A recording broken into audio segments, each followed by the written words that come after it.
श्री स्वामी समर्थ. तुम्हा सगळ्यांचं माझ्या चॅनलवरती मनापासून स्वागत आहे. स्वामी सदा सर्व काळ दिस तुझीच दिव्य मूर्ती, सदैव ऐकोयो तुमचीच कीर्ती. सदा सर्व काळ दिस तुमचीच दिव्य मूर्ती, सदैव ऐकोयो तुमचीच कीर्ती. नाही अधिक मागणे नाही तुझे आस, नाही अधिक मागणे नाही तुझे आस. तुमच्या पायी लागू द्या आता जन्मोजन्मी सहवास, तुमच्या पायी लागू द्या आता जन्मोजन्मी सहवास, जन्मोजन्मी सहवास. स्वामी भक्त जोही व्यक्ती स्वामी मार्गात येतो, स्वामींना समजून घेतो स्वामी काय आहे हे जेव्हा त्या व्यक्तीच्या लक्षात येतं, तेव्हा खऱ्या अर्थाने तो स्वामींचा होऊन जातो. तो स्वामींच्या रूपामध्ये अगदी तल्लीन होऊन जातो. आणि मग त्याची एकच आशा उरते, एकच इच्छा होते. त्याची इच्छा अशी की स्वामी आता कुठलाही जन्म मिळू द्या, प्रत्येक जन्मामध्ये मला तुमची आठवण राहू द्या. आयुष्यामध्ये संकट कितीही येऊ द्या, खडतर प्रवास कितीही होऊ द्या, पण तरीही त्या वाटेवर चालताना तुमचा हात मात्र आमच्या हातात राहू द्या. एवढी प्रार्थना फक्त एक स्वामी भक्त करत असतो. आणि स्वामी देखील त्या भक्ताची प्रार्थना अगदी मन लावून ऐकतात आणि त्या भक्ताला साथही देतात. तर तुमचाही असा अनुभव असेल तर कमेंटमध्ये श्री स्वामी समर्थ लिहा. त्यासोबतच आजचा स्वामी संदेश शेवटपर्यंत ऐकूनही घ्या, कारण प्रत्येक स्वामी संदेश हा आपल्याला स्वामीबद्दल अजून नवीन गोष्टी शिकवत असतो. त्या स्वामींना काय आवडतं, कशा पद्धतीचं वागणं बोलणं आवडतं हे देखील आपल्याला संदेशामार्फत कळत असतं. त्यासोबतच आयुष्य जगत असताना आपल्याला कुठल्या गोष्टींचा स्वीकार करायचा आणि कुठल्या गोष्टींचा स्वीकार नाही करायचा हे देखील आपल्याला संदेशामार्फतच कळत असतं. चला आज स्वामी महाराज आपल्याला काय संदेश देत आहे ते जाणून घेऊया. स्वामी महाराज आपल्या भक्तांना सांगतात आहे की अरे, ओठात एक आणि पोटात एक असं कधीच वागायचं नसतं. ओठात एक आणि पोटात एक असं कधीच वागायचं नसतं. तू जसं आहे तसाच बाहेर दिसायचं असतं. तू जसं आहे तसंच बाहेर दिसायचं असतं. चांगलं वाईट असलं तरीही स्वतःचं मत हे स्पष्टच मांडायचं असतं. चांगलं वाईट असलं तरीही स्वतःचं मत हे स्पष्टच मांडायचं असतं.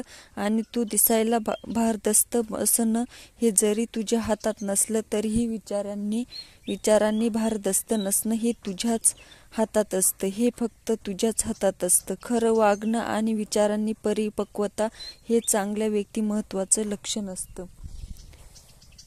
तुझं स्वतःचं असं अस्तित्व निर्माण करताना खोटेपणाचा आधार तू कधीही घेऊ नको आणि तुझी स्वतःची स्वार्थी वृत्ती देखील ठेवू नको. कोणालाही स्वार्थी पोटी फसवू नको आणि तुझ्या मतलबासाठी कोणालाही छळू नकोस. कारण स्वार्थाचा डबक्यात भिजता अनेकांना येतं, झिजता मात्र येत नाही. स्वार्थाच्या डबक्यात भिजता अनेकांना येतं, झिजता मात्र येत नाही. काही व्यक्ती ह्या गरजेपुरत्या गोड असतात, बाकी इतर वेळी त्या नमत नाही. म्हणूनच अशा स्वार्थी लोकांचं आणि आमचं कधीच पटत नाही. अशा स्वार्थी लोकांचं आणि आमचं मात्र कधीच पटत नाही. अरे, अशा स्वार्थी लोकांचं आयुष्य थोड्या काळासाठी का होईना तुला सुखाचं वाटतं, पण तरीही तुला ते सुखात दिसलेलं, तुला ते आनंदात वाटले तरीही त्यांना मन शांती कधीही लाभत नाही आणि त्यांचा तो आनंद फार काळ टिकतही नाही. म्हणून तुला सांगतोय, तू स्वार्थाचा वाटेवर कधीही चालू नकोस. आणि तुझ्या जवळ जर स्वार्थी पोटी जर कोणी येत असेल, कोणी तुला आपलं म्हणत असेल, तर अशा लोकांना फार महत्त्व देऊ नकोस. तू कसाही वागला तरीही ह्या जगाच्या पाठीवर कोणाचा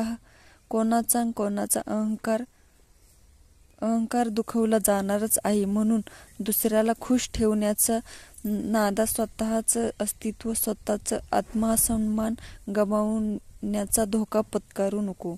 म्हणून आत्मसन्मान हा महत्त्वाचा आहे. शक्यतो सगळ्यांचा सन्मान ठेवायचा, सगळ्यांना आपुलकीने जपण्याचा प्रयत्न करायचा, सगळ्यांना मानपान आवर्जून ठेवायचा, पण त्यांचा ज्यांचा त्यांचा अहंकार मात्र ज्यांचा त्यांनीच सांभाळायचा. ज्याचा त्याचा अहंकार मात्र ज्याचा त्यानेच सांभाळायचा. अरे माचीसच्या काडीला डोकं असतं पण मेंदू नसतो. माचीसच्या काडीला डोकं असतं पण मेंदू नसतो.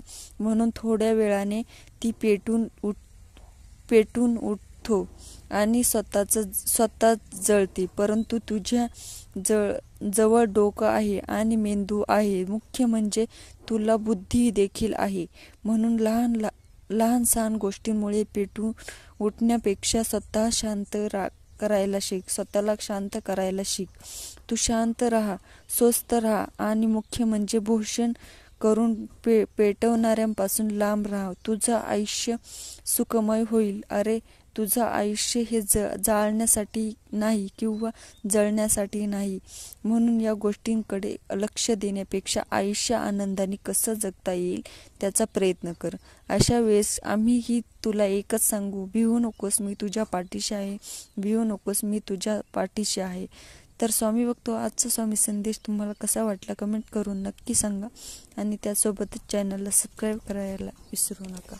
तो पुन्हा भेटूया नवीन स्वामी संदेशमध्ये. तोपर्यंत स्वस्थ राहा, मस्त राहा. स्वामी संदेश एकत्र. धन्यवाद.